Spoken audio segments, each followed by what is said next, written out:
결정적인 원인은 뭐냐면 한국은행의 금리 인하 사이클은 끝났어요. 이제 금리는 더 이상 안 내려갈 겁니다. 만화에 한 번, 내년에. 그리고 이제 한국은행에 그런 얘기도 있었죠. 통화정책 방향을 전환할 타이밍, 떨어지는 게 전환이랑은 올라간다는 거잖아요. 그죠? 근데 과거에 보면 이제 금리 인하 사이클이 끝나고 금리가 이제 다시 상승 사이클로 가기 전에 한 1년 6개월 정도의 동결 기간이 있습니다. 그러니까 내년에 한국은행이 금리를 한 번 더 내릴 수 있지만 금리를 올리진 않아요. 근데 문제는 뭐냐면 그때 시장 금리를 보니까 올라가더라고요.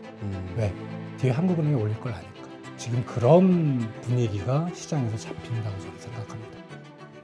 우리가 순채권국이다 이런 이야기 많이 들어보셨잖아요. 실제로 우리가 해외에 투자해 놓은 게 뭐 정부나 민간이든 한 2조 7천억 달러 정도. 외국인들이 우리나라에 투자해 놓은 게 한 2조 6천억 달러 대략. 그러면 이제 더하고 빼고 하면 우리가 해외에 투자해 놓은 게 1조 한 1천억 달러니까 1,600조 원 정도. 그러니까 간단하게 보면 뭐 환율이 오르면 달러 값이 오르면 그것만 보면 이익이에요. 그죠? 경제라는 게 참 이쪽에서 보는 거 이쪽에서 보는 게 참 다릅니다. 그래서 우리 경제는 올 한 해 우리 경제는 지금 어디에 있을까요? 현대경제연구원의 주원 본부장 모셨습니다. 어서 오십시오. 네, 안녕하십니까. 제가 감기 들었어요. 죄송해요. 네, 됐습니다. 우리 경제 이야기할 거예요. 오늘 어디서부터 좀 이야기를 할까요? 우리 경제. 올해 얘기부터 먼저 좀 하죠. 예, 올해 사실 이제 우리 연구원 기준으로 올해 봄에 저희가 올해 연간 성장률 한 0.67 정도. 예. 그런데 이제 되게 다른 데보다 더 짜게 잡고 시작하셨네요. 예. 그래서 이제 이재명 정부 들어서서 추경을 30조를 쏟아붓더라고요. 그게 경제 성장률 한 0.3 정도까지는 올리는 효과를 저희는 계산을 했었어요. 그래서 9월 달에 전망한 게 올해 1.0. 네. 그때 1.0으로 일단 오히려 국책기관들은 0.78 뭐 이랬어요. 예. 맞아요. 네. 근데 국책기관들은 추경 효과를 되게 짜게 봤더라고요. 0.1 예. 봤어요. 네. 근데 결론은 지금 3분기까지 통계가 났는데 4분기에 마이너스가 역성장이 되더라도 1.0은 넘는다는 거잖아요. 예. 그러니까 재정 정책의 효과는 상당히 컸었다. 물론 그게 건전성의 문제, 뭐 나중에 우리 미래 세대의 부담이다. 그건 다른 얘기고 올해만 놓고 보면 1.0을 기록했다는 건데요. 그것만 놓고 봤을 때 그럼 한국 경제 올해 괜찮았냐? 이 1.0%라는 경제 성장률은 1960년 이후로 연간 경제 성장률을 한국은행에서 이제 추계를 하잖아요. 네. 밑에서 5번째입니다. 좋은 게 아니죠. 예. 그렇다면 어디까지 올라가야 되느냐? 그게 이제 잠재 성장률. 잠재 성장률은 그냥 단순하게 말씀드리면 5년이든 10년이든 평균적인 경제 성장률을 생각하시면 되는데 그게 한 1.7에서 2.0 사이에 위치를 하고 있거든요. 그거보다는 훨씬 좀 못했다. 역대 5번째로 어려웠던 한 해였다. 그렇게 평가가 됩니다. 네 번째는 금방 알겠는데요. IMF 글로벌 금융위기. 네. 코로나가 네 번째일 거고 세 번째가 오일 쇼크. 오일 쇼크 때. 그 한참 전이군요. 예. 2004년 카드 대란은 아니고. 아닙니다. 아니고. 네. 네. 그때는 카드 대란 때도 1% 이상 성장을 했군요. 네, 그렇습니다. 야, 그런데도 카드 대란 때보다 못한 성장이구나. 맞습니다. 네. 역대 5번째. 많이 끌어올렸다고 끌어올렸지만 그 성적표가 절대 좋은 건 아니야. 그러니까 이제 뭐 소비 쿠폰 3분기에 많이 지출이 됐고 우리 좀 썼잖아요. 그죠? 쓰긴 썼는데 쓰고 나니까 아무것도 남는 건 없는 것 같고 네. 경기가 좋아진 것 같진 않거든요. 자영업자들은 최근에 더 경기가 나쁘다고 하는 거 보니까 소비 쿠폰은 이제 많은 전문가들이 우려했던 바대로 일시적인 효과였다. 이렇게밖에 생각이 안 되고 내년 성장률을 좀 말씀을 드리면 이제 올해보다는 높은 쪽에 다들 전망치들이 몰려 있고요. 저희가 1.99, 뭐 아이비들 같은 경우를 많이 보는 데가 뭐 2% 초반. 예. 자, 그런데 우리가 생각을 해봐야 될 게 5번째로 낮은 성장률이었으면 내년에 경제 성장률이 튀어 올라가는 건 당연합니다. 정부가 아무것도 안 해도. 기저 효과라고 그러죠. 예. 네. 그리고 그 기저 효과의 폭은 상당히 커야 됩니다. 사실 그렇다면 내년에 3% 이상 가는 게 맞아요. 정상적인 상황이라면. 근데 한 2% 많이 보는 데가 2%라는 거는 내년에 우리가 경기 회복을 하더라도 많은 분들은 그걸 체감하기는 어렵고 한국 경제에 뭐가 문제가 여전히 존재한다라는 걸 알 수가 있습니다. 오늘 그래서 이제 근본적으로 그 어떻게 할 것인지 어떤 희망을 찾았고 어떤 건 여전히 안 되겠다 그 이야기를 좀 여쭤보겠습니다. 그 전에 우리가 소비 쿠폰 이제 민생 회복 지원금 30조 원 그런 생각이 들었어요. 규모로 볼륨으로 봤을 때 30조 큰 돈이죠. 옛날에 추경 10조였어요. 요즘 30조씩 하지만 그죠? 그런데 저렇게 재정을 펑펑 써서 괜찮겠어? 경기 부양 효과는 있겠지만 그런데 보면 예를 들어 국민연금이 올해 200조 번다는 거 아니에요. 우리 증시가 진짜 간만에 수십 년 만에 올해 잘해가지고 하이닉스가 시가총액 오른 걸 제가 뭘 계산을 해봤더니 제가 그게 한 며칠 전이라서 정확한지 뭐 270조? 지금 하이닉스 워낙 출렁거려서 한 250조라고 할까요? 그러니까 자본시장이 너무 커진 거예요. 우리가 갖고 있는 자본도 너무 진짜 이 무자본 국가에서 70년 동안 우리 그래서 투자를 너무 잘해가지고 쑥쑥 돈이 크다 보니까 재정 측면에서 30조는 별로 아무것도 아니다. 아무것도 아니다 표현 지나치지만 우리 경제에 비해서 우리가 너무 쫄고 있는 거 아닌가. 지금 재정 지출을 확대하는 추세는 사실 글로벌 전체로 정부 부채 GDP 비율은 모든 국가들이 다 올라가고 있어요. 우리만 지금 올리는 게 아니거든요. 그게 최근에 한 5년, 10년 정도 추세 보면 다 올리고 있는데 네. 그 원인을 놓고 보자면요. 민간 사이드가 제 역할을 좀 못 해주는 물론 이제 일부 산업에 잘 나가는 부분은 분명히 네. 있지만 그걸 빼놓고 봤을 때는 민간 부분이 성장 동력이 되게 모든 나라가 약하기 때문에 정부가 이제 부채 재정을 풀어서 그 성장률을 어느 정도 받쳐주는 이제 그런 역할들을 하고 있어서 물론 재정 건전성이 나빠지는 거는 분명히 비판받을 일이지만 저는 정부가 할 일을 하고 있다고 생각이 돼요. 다만 그 정부가 쏟아붓는 돈이 소비 쿠폰 같은 헬리콥터 머니라 그러죠. 그런 거 말고 어떤 새로운 산업, 새로운 성장 동력에 정부가 돈을 투자하는 것. 네. 이거는 정말 바람직하다고 생각이 됩니다. 다만 이제 모든 나라가 그렇게 하고 있다고 제가 말씀드렸는데 모든 나라가 다 성공하는 건 아니거든요. 예. 그렇죠. 네. 정말 그거는 아무도 모르는 겁니다. 지금 솔직히 뭐 AI 바람이 많이 불고 있고 정부가 이제 AI 트랜스포메이션이라서 AX를 밀고 있지만 이게 아닐 수도 있어요. 예, 그건 정말 아무도 모르기 때문에 정말 그쪽이길 뭐 바라는 마음이야 많지만 정부의 역할 이게 이제 최근에 국가자본주의라는 용어가 등장을 하고 네, 있거든요. 네. 그거는 뭐 국가가 사회 양극화나 분배나 이런 쪽에 대한 개입이 아니고 투자 새로운 산업을 육성하겠다라는 중국, 미국, 일본, 유럽도 다 그런 쪽으로 넘어갔고 인텔 보세요, 인텔. 예, 그러니까 네. 우리나라도 그런 쪽으로 갈 수밖에 없습니다. 그리고 이제 또 한 가지 아까 질문하셨던 것 중에 하이닉스 말씀하셨고 국민연금을 말씀하셨는데 그 둘의 공통점은요. 국내 시장이 주요 타겟이 아니에요. 그러네요. 네. 해외 시장입니다. 왜 그들의 볼륨이 커졌냐? 수익률이 높았기 때문에. 예. 하이닉스 바깥에서 팔아서 수익률이 높았던 네, 거고 국민연금도 뭐 물론 우리 국내 주식도 투자하지만 해외 주식에 대한 투자가 컸기 때문이잖아요. 결국은 우리 정부가 이제 우리 국내 자본시장의 레벨업을 이제 외치면서 많은 제도적인 개선을 하고 있지만 수익률만 놓고 봤을 땐 우리 제조 기업이나 우리 안에 있는 금융 자본이나 바깥으로 나갈 수밖에 없는 거예요. 아직은. 예. 그 부분이 좀 뼈가 아픕니다. 그러니까 우리가 흔히 경제 3주체라고 하는 정부와 기업과 민간에 전부 다 해외 투자하니까 결국은 환전해서 나가야 할 테니까 고환율 시대가 일반화되는 거 아니냐. 결국 이런 이야기로 연결이 되더라. 안에서 먹을 게 없으니까 나가자. 투자하자. 결국 이렇게 연결이 되더라. 그러니까 지금의 고환율 시대는 이제는 고착화될 거야. 이건 어떻게 보십니까?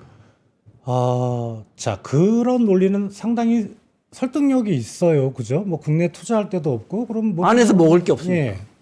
자, 근데 그런 논리가 맞으려면 뭔가 외환 보유고라든가 수지상에 국제 수지상에 뭐가 마이너스가 생겨야 되는 게 아닌가요? 외환 보유고는 지금 계속 늘고 있습니다. 네. 예. 아니, 돈이 나가는데 왜 외환 보유고가 늘죠? 이상하잖아요. 예. 그렇게 생각해 보면 지금 어떤 고환율의 문제는 그런 말씀하셨던 그 해외 투자를 더 선호한다는 그 추세는 한 1, 20년 전부터 계속 그랬거든요. 그거는 아니에요. 네. 제가 보기에는. 그러니까 지금 고환율의 문제는 좀 일시적인 그런 불안감, 시장 불안 심리, 그런 게 좀 영향을 받았지 않나라는 좀 생각이 들고, 그리고 이제 그 달러 인덱스는 보면은 이제 100 밑이라서, 분명히 달러화는 글로벌리 약세인데, 우리나라는 왜 원화가 약세를 보이지? 이렇게 생각들 하시잖아요. 그게 달러 인덱스의 그 비중을 보면 유로화 비중이 57%입니다. 네. 강세예요, 유로화는 오히려. 그러니까 나머지 뭐 엔화나 이런 통화들은 오히려 그 6개 통화 네. 중에 네. 엔화는 약세고. 그러니까 지금 사실 달러가 글로벌리 약세 헷갈린다 저도. 예. 그러니까 지금 달러 원달러 환율이 인덱스는 사실은 1년 전에 비하면 떨어져 있죠. 예, 그렇죠. 네. 근데 실제로는 원달러 환율이 이게 정상인 거예요. 예. 그러니까 어떤 미국 경제의 탄탄함이랄까, 미국의 이제 금리 정책에 상당히 매파적인 그런 영향. 또 엔 달러 환율을 보면 지금 155엔, 156엔 하잖아요. 제가 이제 연구원 들어오면서부터 항상 들었던 그 금융하시는 선배들의 말이 뭐냐면 원화와 엔화는 무조건 10대 1이다. 그러면 사실 지금 원달러 환율이 1,500원 이상 가도 전혀 이상한 게 아닙니다. 근데 그런 걸 생각할 때, 그러니까 원달러 환율이 계속 올라가고 고환율이다 보니까 이제 많은 분들이, 전문가 분들조차도 여러 가지 이유들을 생각하시다 보니까 이제 우리나라 자본이 다 바깥으로 빠져나가니까 달러가 없으니까 이게 완전히 고착화되고 이게 정상적인 환율이 아니냐, 뉴노멀이다 이렇게 생각하는데 저는 개인적으로 그건 아니다. 예, 그건 아니라고 생각합니다. 그럼 더 단순하게 이 자본 보따리가 더 커지니까 과거에 아일랜드 보면 보도할 때 저희가 한 20년 전에 우와 아일랜드가 그 금융 강국으로 태어났어. 그러다 글로벌 위기로 망한 다음에 네. 그 제조업 무시하고 저 금융만 했더니 저 꼴 났어. 이렇게 또 우리 언론이 보도하다가 최근에 저 우연히 뭐 이렇게 국민소득을 봤거든요. 엄청나더라고요. 예. 자, 우리가 제조업에서 만들어서 파는 나라입니다. 그렇게 살아왔습니다.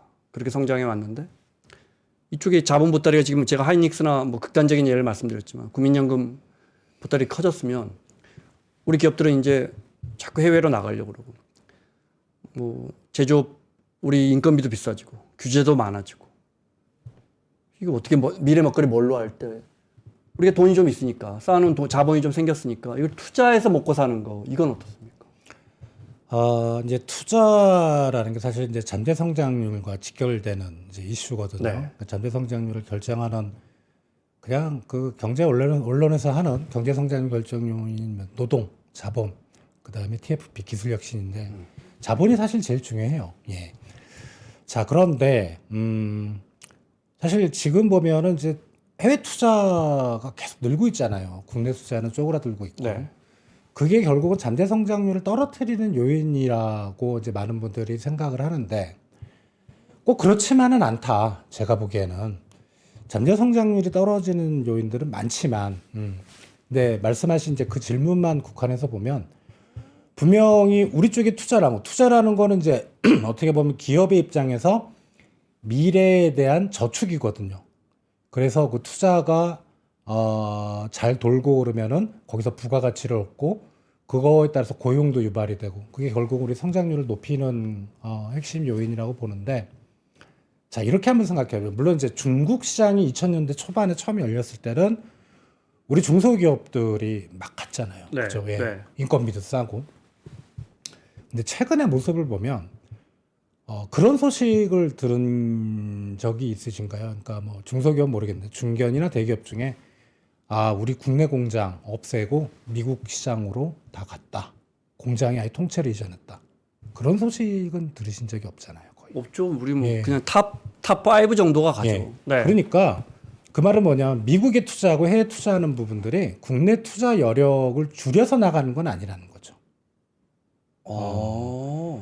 어떻게 보면 지금은 이제 생산 비용의 이점 때문에 해외 투자를 하는 게 아니고 하도 보호무역주의가 강화되니까 네. 유럽이나 미국이나 그쪽으로 시장에 직접 진출하는 거고 그렇게 보면은 더 큰 파이를 먹기 위한 투자일 뿐이지 그게 우리나라 성장 잠재력을 줄이는 절대적인 요인은 아니었다. 아까 본부장님 저 경상수지 말씀하셨는데 우리 경상수지 흑자 굉장히 뭐 올해 막 반도체가 좋았으니까 그러니까 제가 아까 안에 먹을 게 없어서 나간다고 했는데 그건 근본적으로 맞는 표현은 아니다 이렇게 보시는 거예요? 그거는 아닙니다. 왜냐하면 기업들의 이제 경영 행태를 보면 네.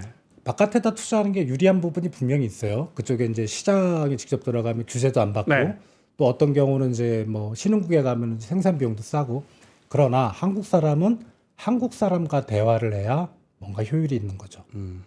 그거를 좀 딱히 제가 표현력이 부족해서 뭐 설명드리기는 어려운데 그래도 핵심 전략과 핵심 기술을 가진 거는 한국 쪽에 남겨놓는 거죠. 그런 기업들은. 예. 그래서 물론 조금 더 한국에 투자를 많이 해주면 지금 제조업 일자리 계속 줄고 네. 있잖아요. 이제 그런 부분을 좀 많이 우리가 커버를 해줄 수 있을 것 같은데 솔직히 뭐 앵커님께서 질문하신 것도 전혀 틀린 건 아니에요. 그 중에 뭐 해외에 100을 투자할 게 10만이라도 국내 투자했으면 지금 뭐 반도체만 좋다 그러지만 다른 산업들 많이 어렵거든요.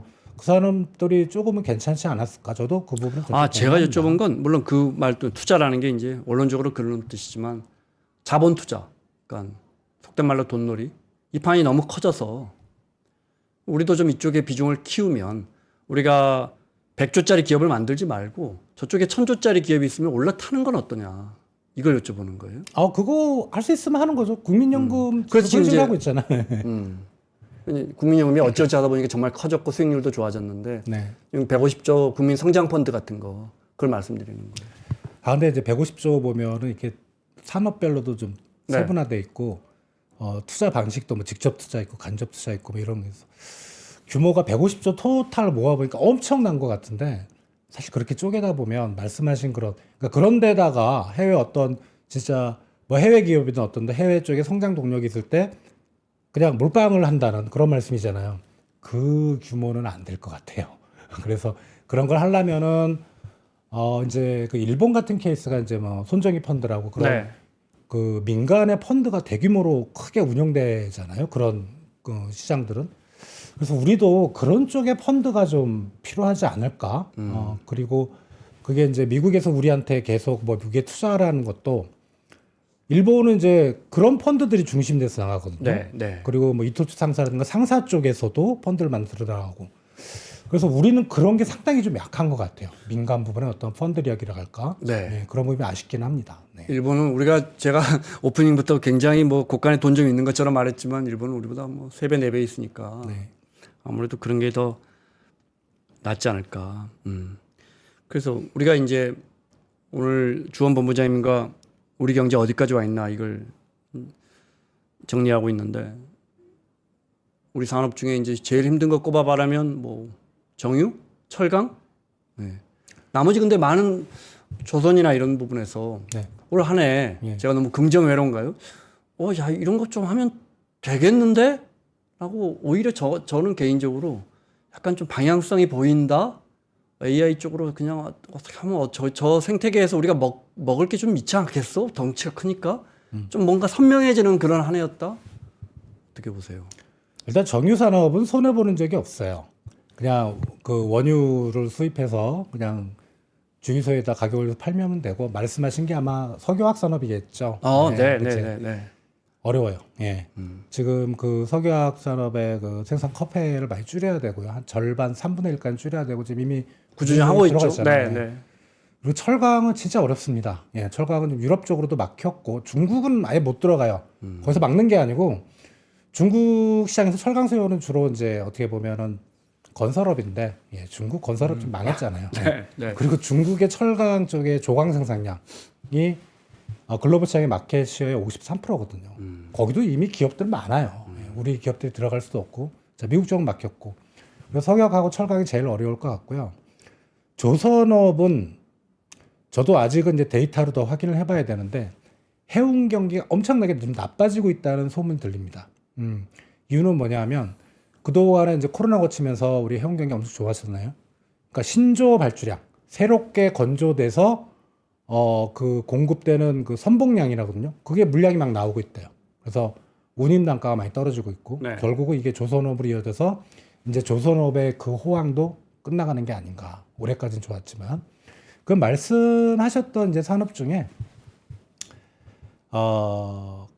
우리가 이제 잘 알다시피 반도체 말고는 예, 자동차도 사실은 많이 어려웠습니다. 예, 물론 흑자는 났지만 흑자 폭은 많이 줄었고 우리 자동차 수출의 절반이 미국으로 가잖아요. 근데 뭐 미국의 현지 생산 비중을 보면 뭐 독일이나 일본 기업보다 우리 그 현대기아 비중이 되게 낮아요. 그러니까 미국 현지 생산 비중이 그러다 보니까 근데 지금 관세가 열심히 또 들어가고. 짓고 있으니까. 그거는 이제 한참 후에나 이제 돌아가는 거고요. 그래서 올해 좋았던 산업은 반도체 산업밖에 없고 좋았던 기업은 삼성전자하고 하이닉스밖에 없었다. 그게 아마 주가가 말을 해주지 않을까 그렇게 생각이 됩니다. 그래서 신성장 동력을 찾자. 참 말하긴 쉽습니다. 네, 저 같은 기자들이 맨날 수십 년 동안 떠들었단 말입니다. 과거 역대 정권에서 본부장님 보시기에 그때 이거 했던 건 참 잘했던 것 같다 하는 게 있어요. DJ 정권 때 그리고 벤처기업 육성하면서 물론 그게 나중에 네. 문제가 됐지만 IT 붐을 일으켰던 적이 있어요. 그래서 그때 뭐 인터넷 사업자가 엄청나게 부상을 했고요. 그때 막 코스닥에서 제 기억으로는 그때 처음 입사할 때쯤인가 한데 제 기억으로는 막 코스닥에서 인터넷 IT 관련들이 막 급등했었어요. 예. 그때 물론 나중에 이제 그게 버블이었지만 예. 연합 뉴스가 옛날 저 입사할 때 연합통신이었거든요. 회사명이. 네네. 그래서 니네 상장해서 통신주 해라. 그때는 통신주만 하면 주가가 KT, SK텔레콤 막 이렇게 폭등할 때였어. 그랬죠. 근데 그 이제 IT가 주도하는 우리 산업혁명을 뭐 학자에 따라 분류는 틀리지만 2차 산업혁명이 전기였다면 네. 3차 산업혁명이라고 얘기를 했고 그게 이제 IBM에서 첫 퍼스널 컴퓨터를 출시한 게 1980년이거든요. 그때를 기점으로 이제 IT 혁명이 시작됐다고 하는데 본격적인 붐은 1990년대 초반부터 이미 주요 선진 시장 미국 중에 있었고 DJ 때 그걸 빨리 들어간 것 같아요. 그나마 빨리. 예. 그 어떻게 보면 외환위기도 겪었고 그러다 보니까 뭔가 성장 동력이 필요했고 다급했고 그래서 그쪽을 빨리 들어갔던 게 저는 유효했고요.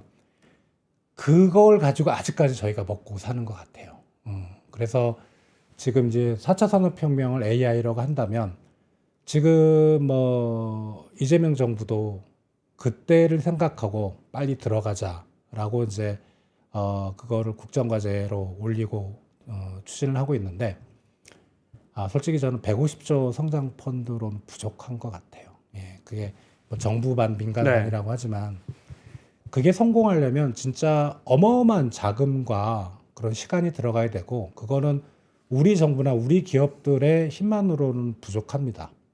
그래서 그냥 뭐 제 단순한 생각인데 그 시장을 우리나라에 열리는 투자 시장 그다음에 AI와 관련된 어떤 새로운 산업 부가가치 시장을 해외 기업이나 해외 정부에도 개방하자. 신속하고 빠르게. 예. 저는 그런 제안을 좀 드려보고 싶어요. 또 구체적으로 설명해 주시면. 일단은 150조라면 우리 GDP에 과연 몇 프로나 될까? 우리가 한 2,500조 정도 되나요? 네. 그죠? 예, 얼마 안 됩니다. 2,700조 정도 우리 저 달러 예, 예. 달러 값이 올라가지고 그것도 쪼그라들었군요. 네. 그러면 사실 저는 어떤 이제 성장 동력을 육성하든지 최소한 GDP의 10%는 쏟아부어야 된다고 생각합니다. 근데 그걸 정부하고 우리 기업들이 하기에는 지금의 한 뭐 100조 이상은 늘려야 된다는 거예요. 100조가 말이 100조지. 그게 쉽습니까? 그러니까 어떤 지금의 어떤 AI 경쟁은 뭐냐면 머니 게임입니다. 네. 누가 더 많은 돈을 집어넣느냐. 예. 그게 우리 자본의 힘만으로는 힘들다는 거죠. 그래서 그런 자본이 뭐 일본 자본도 좋고 예, 중국 자본도 좋아요. 예. 아무튼 들어와서 같이 협력할 수 있다면 저는 그런 부분에 자본 쪽에 자본 규모의 측면에서 끌고 들어오자. 예. 그래야만 저희가 이제 이 앞에서 처음 말씀드렸던 말도 안 되는 1% 성장짜리를 탈출할 수 있다. 이렇게 생각합니다. 근데 이제 150조 이런 거 조달하는 것부터 시작해서 돈은 어디서 나고 결국은 다 어디서 꼬와야 한단 말이죠. 사실은. 예, 지금 이제 근데 기업들도 마찬가지란 말이죠. 예, 맞습니다. 기업들도 자기들 투자하는데 허덕허덕 하는데 네. 또 신규 투자 그래서 이제 금산분리 이야기까지 나오잖아요. 네. 금산분리 완화하자는 이야기까지 나오고 이런 부분에 대해서는 본부장님은 그럼에도 불구하고 베팅을 해야 한다 이렇게 보시는 거예요. 일단 정부 재원이 한 반이라고 생각하면 네. 그 정부 재원은 어디서 나오느냐? 지금 이제 어린이집에 있는 어린이들을 주머니에서 빼앗아가는 거죠. 사실은 예, 무슨 말씀인지 아실 거죠. 네. 예. 대신 성공만 하면 뺏어가지 않을 수도 있는 거죠. 당연하죠. 그죠. 예. 우리가 저는 성공하기를 바랍니다. 확신은 못하지만 네. 그리고 그 방향이 절대 틀린 방향은 아니라고 생각이 되고 방향은 잘 잡았다고 생각되고 이제 민간 기업들의 입장에서는 그런 어떻게 보면 미래 세대에 대한 투자와는 전혀 상관이 없고 어떻게 보면 지금 현재의 주머니에서 뺏어야 되는 거죠. 그죠? 그러니까 주머니에서 뺏는 건 다른 쪽에 뭘 할 수 있는 거를 어떻게 보면 허리띠를 졸라매고 그걸 투자해야 된다는 거기 때문에 그걸 할 수 있는 기업이 우리나라에 많지는 않아요. 솔직히 말씀드리면. 그러나 저는 해야 된다고 생각을 합니다. 지금 이런 경제 산업 시스템으로 정말 이렇게 나가면 한 10년 후에는 0%대 성장률은 심심치 않게 볼 것 같아요. 예. 그렇게 돼서는 안 되거든요. 예. 그래서 정말 모험일 수 있습니다. 모험일 수 있지만 뭐 지금 정부가 저 잘한다 절대 그런 칭찬이 아니고 방향은 잘 잡았어요. 잘 잡았고 그게 이제 어떻게 보면은 민간하고 정부의 손발이 맞고 같이 나가주면 좋겠는데 네. 자 문제가 아까 DJ 때 성공 사례를 말씀드렸지만 뭐 이후 정부들이 다 그런 또 이제 힘줘서 역점을 뒀던 그런 신성장 동력들이 네. 꽤 있었는데 대부분은 실패했다고 보여요. 예, 뭐 녹색도 있었고요, 그죠? 뭐 창조 경제도 있었고. 네. 근데 물론 그 중에 몇 개는 아직도 예, 어떻게 보면 성공 사례로 판별이 되는데 과연 할 수 있을까? 저도 그건 잘 모르겠습니다. AI가 정말 그 나중에 10년 뒤, 20년 뒤에 우리나라 한국 경제 정말 성공 사례가 될 수 있을지 그건 저도 솔직히 말씀드리면 장담은 못 해드리겠습니다. 네. 이렇게 뭉칫돈을 만들면 이게 얼마나 소중한 돈이에요. 근데 이제 관이 아무래도 영향을 줄 수밖에 없고 지배하지는 않더라도 민간과 관이 지금 반반씩 할 것 같은데 그 지배력을 그죠.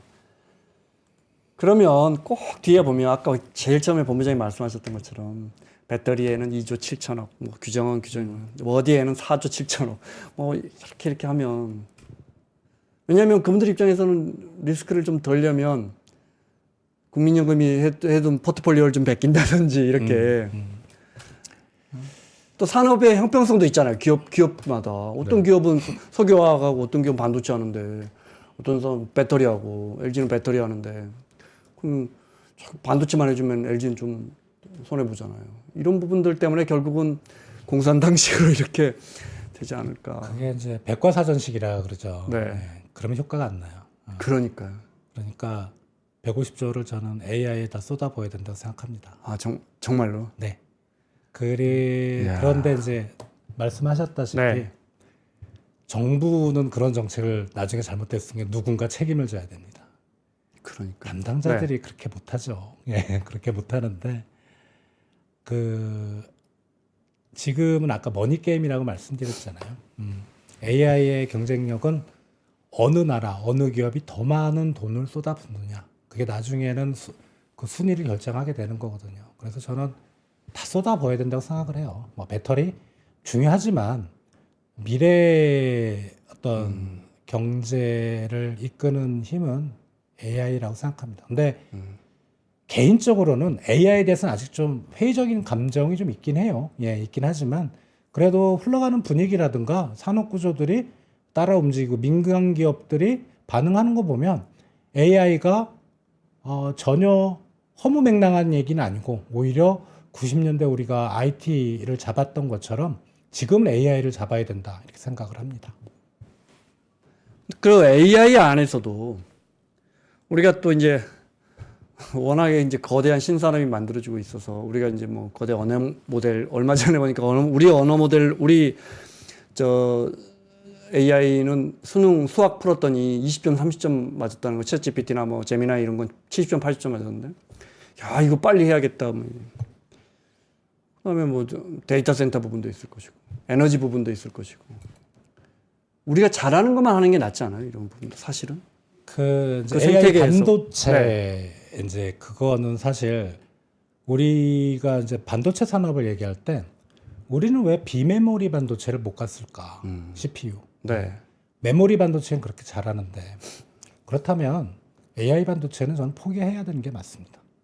우리의 DNA하고 안 맞아요. 네, 솔직히 말씀드리면 그리고 그거를 하려면은 이게 미국이나 중국이나 유럽 연합처럼 이게 엄청난 데이터가 필요하거든요. 네. 우리나라는 불가능해요. 물론 이게 또 AI 또 산업 전문가들이 또 제 얘기를 들으시면 반박을 하시겠는데 뭐 반박하셔도 좋은데 AI 반도체는 포기. 하이닉스가 하는 주변에 들어가는 메모리 반도체 이건 오케이. 그 알맹이. 예, 예. 그거는 해도 된다. 라는 생각이고요. 그리고 그 IT 혁명을 말씀드렸는데 아까 IBM이 1980년 퍼스널 컴퓨터잖아요. 근데 우리 곰곰이 생각해 보면 그때 IT 이제 산업 혁명이 있고 돈을 가장 크게 벌었던 부분이 어딜까? IBM도 분명히 돈 벌었어요. 그죠? 애플도 벌었고. 네. 그런데 IT 서비스 기업들이 더 많이 벌지 않았나요? 구글이라든가 예를 들면. 네. 그때 또 뭐 있었죠? 그 넷스케이프 뭐 좀 네, 뜨다가 네. 날아간 처음에 야후 있었죠. 예. 야후. 네. 그런 기업들이 더 돈을 벌었습니다. 그거는 진입 장벽이 없어요. 즉 IT 산업 내에서도 제조 서비스가 있고요. AI 산업 내에서도 제조하고 서비스가 있을 겁니다. 서비스업으로 가자. AI 반도체 핵심에 자꾸 접근하려 그러면 그건 우리 역량으로는 안 된다. 저는 지금 뭐 개인적으로 그렇게 생각합니다. 네. 뭐 M7이나 뭐 빅테크 5개가 박 터지게 싸우는데 우린 그 옆에서 그냥 먹을 걸 좀 그럼요. 떨어지는 게 분명히 있어요. 메모리 반도체는 그래도 주셨잖아요. 네. 일본이 하던 걸 뺏어갖고. 예. 네. 할 수 있습니다. 네. 알겠습니다. 환율 여쭤볼게요. 환율을 이렇게까지 열심히 의견을 갖고 있는 국민들은 전 세계에 대한민국밖에 없습니다. 이건 네. 분명한 팩트고요. 나머지 확률 관련해서 수많은 주장과 논지들은 참 여기서 보면 하여튼 뭐 이게 정답이 있는 영역이 아니라서 아닙니다. 네. 저거부터 여쭤볼까요? 우리 시청자분들이 관심 많을 것. 최근에 우리 저랑 동료였던 박종훈 기자가 네, 네. 이창용 총재 많이 비판하는데 혹시 잠깐 들으셨어요? 저도 잠깐 본 것 같아요. 네. 여러 시리즈가 있는데 그 중에 최근 나온 건 이제 슬그머니 돈 많이 풀어가지고 이게 스텔스 양적 완화라 그래서 이제 채권 매입해주고 환매 안 해주고 이러면서 또 이달 초에 국채 저도 그거 보고 알았어요. 한 1조 5천억 정도 매입해주고 이러면 매입한 만큼 시중에 돈이 풀리니까 M2 이렇게 많이 풀어놓고 우리 돈이 이렇게 그러니까 뭐 휴지 조각이 됐다 이렇게 표현하던데 그 부분 동의하십니까? 이게 이제 환율이 보면은 사실 이제 정확히는 실물 경제 펀더멘탈 그리고 물가 상승률에 대한 그거의 반영이 환율이라고 생각을 하시는 분들 꽤 있고 그게 사실은 원칙인데 네. 이제 말씀하셨던 부분은 뭐냐면 금리는 잘 안 내렸지만 양적 완화를 통해서 원화가 시장이 많이 풀렸고 네. 달러화는 뭐 그렇게 크게 변화가 없었는데 원화가 풀리니까 원화 가치가 뚝 떨어져서 환율이 뛰었다 이제 그렇게 말씀하시는 거잖아요. 네. 근데 이론상으로는 맞는데 우리가 한번 생각을 해보면 그 이제 우리 M2라는 개념이 있고요. 그다음 베이스머니가 있고 M2가 있고 네. M2까지가 한국은행이 할 수 있는 한계고 거기 넘어가면은 이제 LF가 있고 LF라 그 뒷단계부터는 그 한국은행이 푼 돈을 가지고 민간이 거기서 신용을 창출하는 예. 사실은 시중의 유동성을 판단할 때는 M2로 보면 안 되고요. 민간까지 들어가는 그리고 상업은행까지 들어가는 그 부분을 봐야 되거든요. 그래서 M2만 놓고 보면 분명히 일리는 있는데 이게 M2에서 그 윗단계로 넘어갈 때는 뭐가 결정이 되냐면 그때의 경기가 좋으면 확 점프합니다. 민간의 LF나 이런 쪽이. 근데 올해 1%라고 말씀드렸잖아요. 네. 경기가 엄청 나쁘잖아요. 그럼 돈이 안 돕니다. 그래서 실제로 외환시장에서 M2가 풀렸던 영향은 물론 이제 박정우 기자님이 말씀하신 것도 일리는 있지만 저는 그게 주된 원인은 아니었다. 그래서 저도 뭐 하는 총재님을 썩 좋아하진 않지만 그걸 가지고 비판하시는 건 좀 아닌 것 같다라는 생각이 좀 들긴 합니다. 네. 그렇게 해서 풀린 게 박종 기자가 6조에서 한 8조까지 보더라고요. 합치면. 네. 이제 승수를 한 10배 때려가지고 한 80조 정도의 시중의 유동성이 강화됐으니 돈이 은해졌으면은 상대방 통화와 같이 비교할 때 당연히 우리 돈의 가치가 떨어지는 거 아니냐. 그러면 실제 그렇게 어찌됐건 양적 완화가 됐다면 그게 시장에서 경기 부양을 위해서든 뭐 물가를 올린 그 힘도 있을 텐데 부문장님 보시기에는 국내 경기가 안 좋기 때문에 내수 경기가 안 좋기 때문에 그 영향이 별로 없다 이 말씀이신 거예요. 풀어봤자 별로 소용없다. 그 3분기 이제 가계동향이라는 네. 통계청에서 분기마다 나오는 게 있는데 거기서 이제 정부에서 되게 홍보를 했었어요. 그러니까 실질 가계 소득, 그러니까 실질이라고 하면 물가 상승분을 뺀 네. 그게 드디어 플러스로 돌았다. 이게 얼마나 대단한 거예요. 3분기가 왜 중요하냐면 그때 이제 소비 쿠폰. 근데 계산을 해봤어요. 가계 소득이 여러 가지가 있는데 이제 근로소득 있고 사업소득 있고 재산소득 있고 공적 이전 소득이라는 게 있습니다. 여기 소비 쿠폰이 여기로 들어가는데 이게 전체 소득 중에 한 10% 정도 차지하는 것 같은데요. 네. 그게 30-40% 늘었더라고요. 1년 전 대비. 그래서 제가 호기심에 그 공적 이전 소득 자체를 드러내고 나머지 소득의 실질 소득을 계산해 봤어요. 증가율이 마이너스더라고요. 그 말은 정부가 돈을 많이 풀었지만 그건 3분기에 국한되었다. 만약에 그게 정말 그때 활발하게 네. 뭐 민간의 승수 효과까지 해서 크게 했다면은 실질 네. 소득이 이렇게 줄면 안 되죠. 예. 그리고 그때 3분기에 실질 소비도 마이너스가 나왔습니다. 그렇다면 돈이 안 돈다는 얘기는 거고요. 그게 정부가 돈을 풀었음에도 결국은 결론은 그거죠.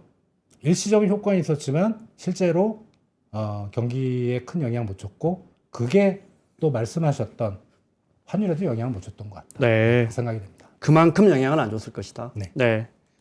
그럼 본부장님 뭐 때문에 영향 뭐 수많은 게 영향이 있잖아요. 뭐 우리 기업들이 가서 달러 벌어와도 환전을 안 하네. 뭐 미국에 심리적으로는 수급해서 이제 미국에 우리가 200억 달러씩 보내야 되는데 해마다. 외환보유고가 11월 기준으로 4,307억 달러거든요. 네. 이게 올해 5월 이후로 계속 늘어나요. 예, 5월 달에 4,040억 달러 정도였는데 줄었던 달이 거의 없습니다. 만약에 이게 수급 요인이라면, 그죠? 외환보유가 좀 이상한 움직임이 있어야 되잖아요. 네. 수급상에는 문제가 없어요. 그러니까 말씀하셨던 예를 들어 이제 우리 수출 기업들이 수출 대금으로 달러를 받았는데 그거를 환전을 안 하고 바깥에다가 계정을 가지고 있다. 그러면은 외환보유가 좀 환전했으면 더 올라갈 수는 있나? 뭐 그래도 그게 없어도 사실 수급상으로 전혀 문제가 없습니다. 그럼 수급 요인은 아니고. 그리고 이제 두 번째 말씀하셨던 이제 내년부터인가요? 당장 이제 맥시멈 200억 달러씩 네. 보내야 되는데 1년에 한 몇백억 달러 늘어요. 계산해 보면 한 1-200억은 충분히 늘고. 그래서 그것 때문에 우리가 외환이 고갈된다? 그것도 좀 아닌 것 같고. 그러면은 말씀하신 두 가지 수급 요인은 아닌 것 같고요. 그러니까 제가 생각하는 건 그거 같아요. 아까 처음에 말씀드렸던 달러 인덱스가 100 미치기 때문에 달러화가 약세냐? 아닙니다. 유로화 기준으로는 달러가 지금 분명히 강세입니다. 그래서 지금 원달러 환율이 이렇게 올라가는 건 맞아요. 충분히 그건 이해가 가고. 네.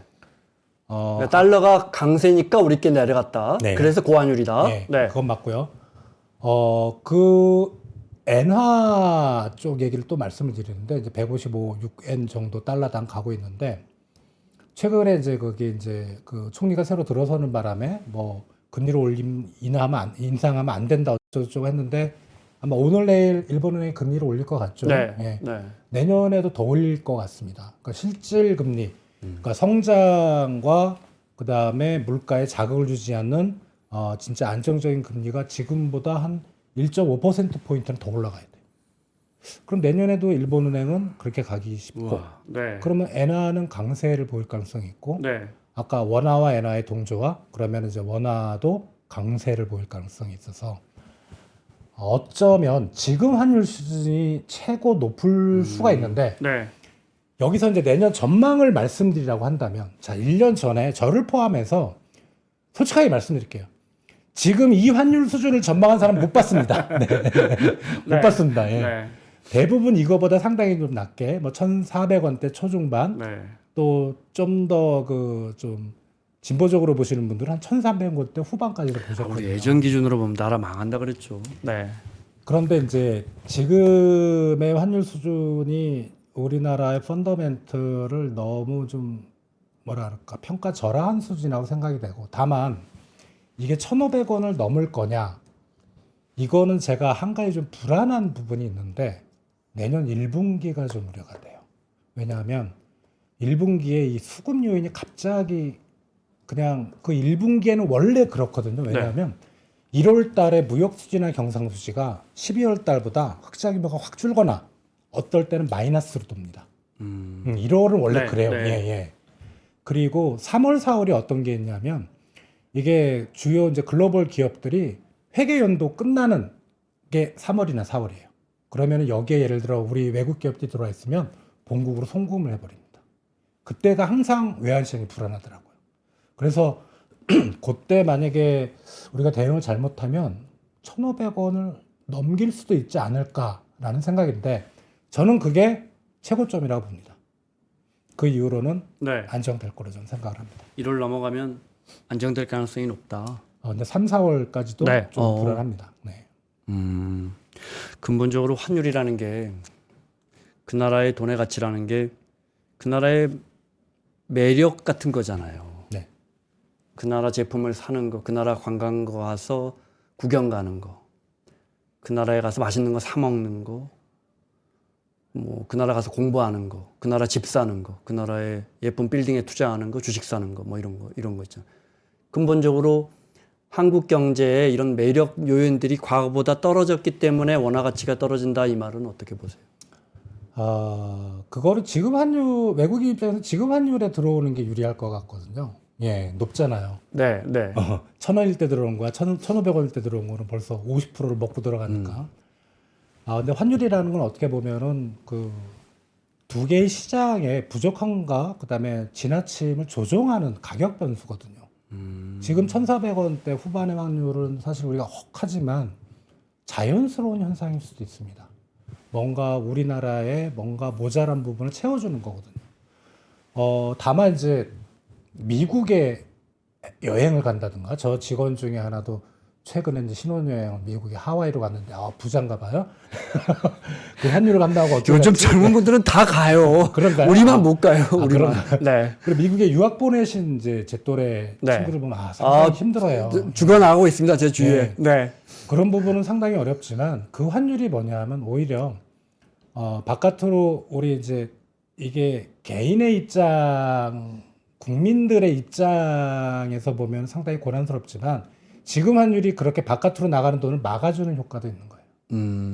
그래서 네. 그 조정 기능이 있다 이 그렇죠. 말씀이시군요. 예, 그래서 네. 지금 환율을 우려하시는 분들이 상당 부분 이제 어떤 분들이냐면 네.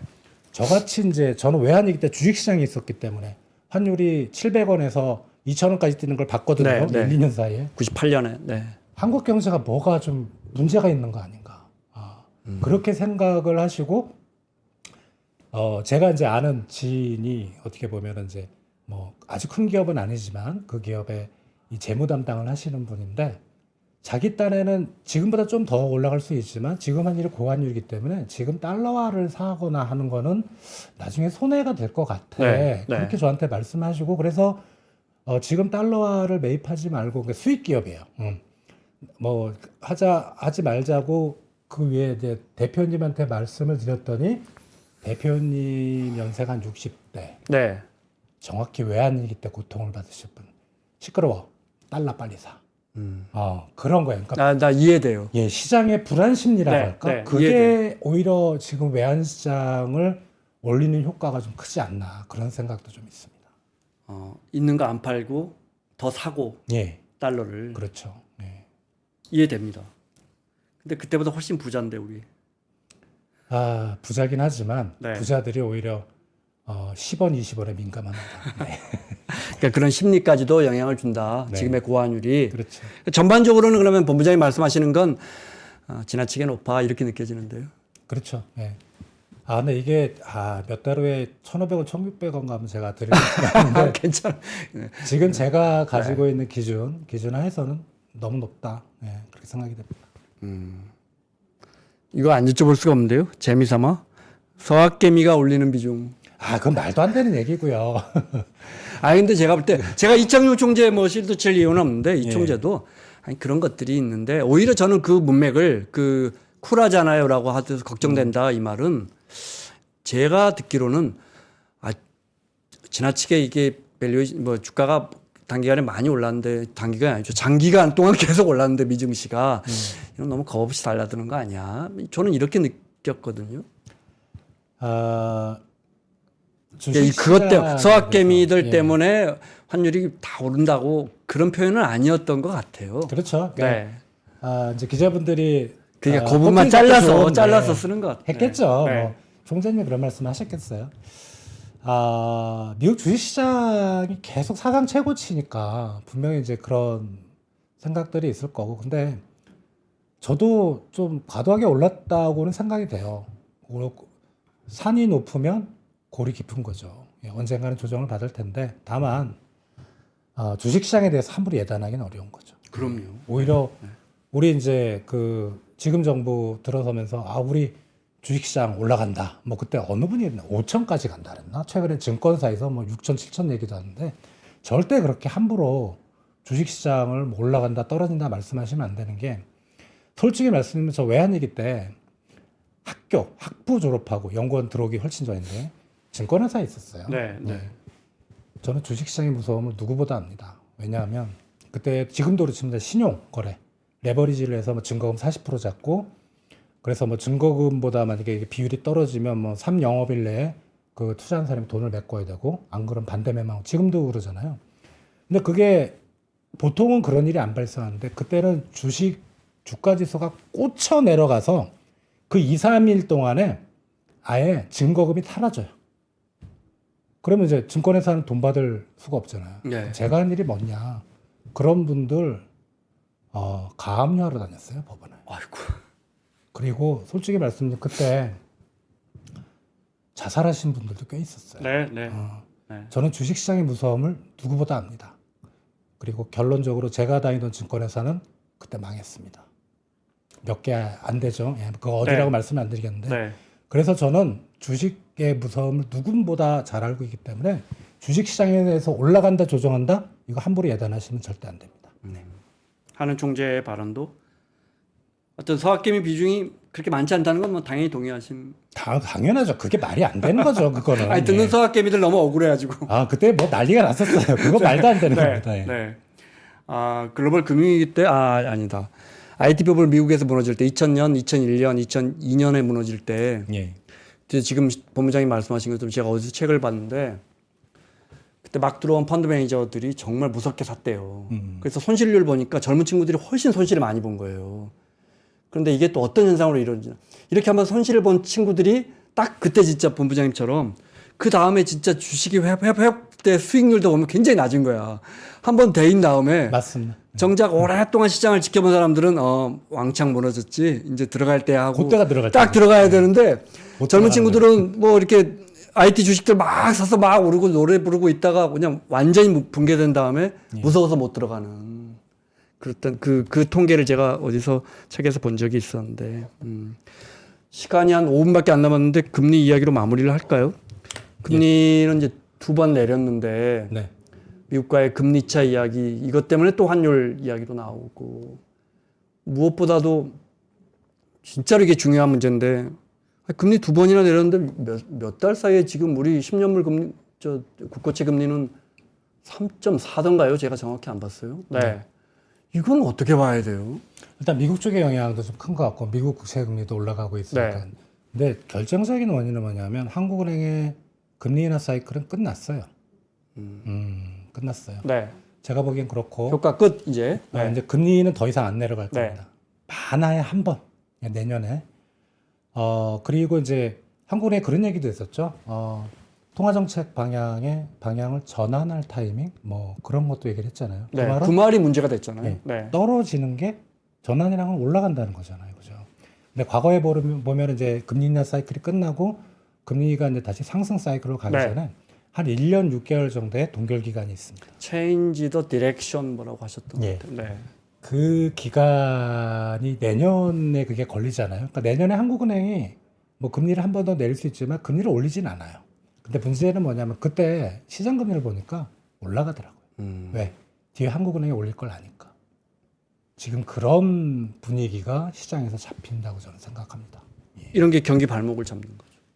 당연하죠. 예. 지금 경기가 빨리 올라가야 되는데 금리가 이렇게 올라가고 있으니까 예.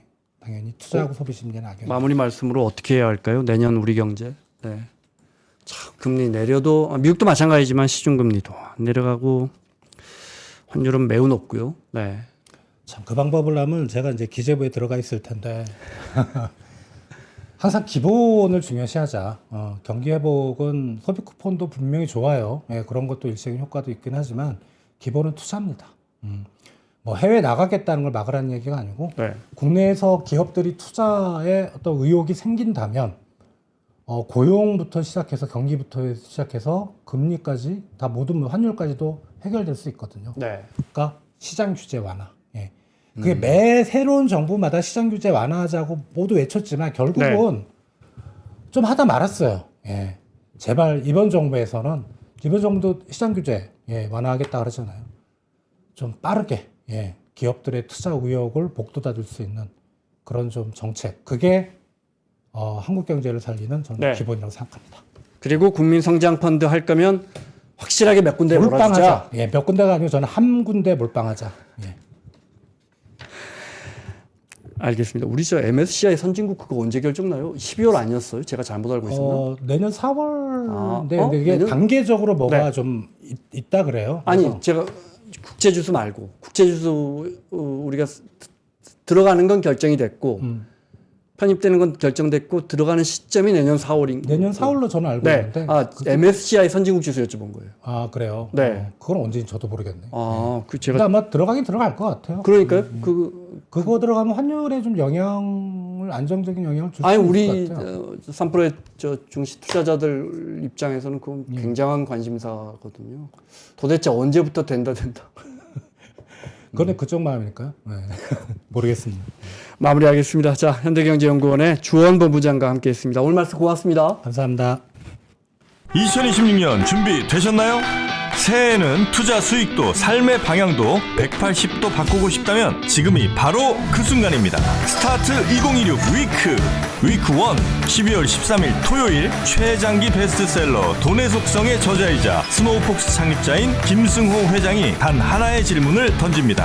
어떻게 투자할 것인가? 그리고 그 자리에서 당신의 생각을 뒤흔드는 실전 Q&A가 시작됩니다.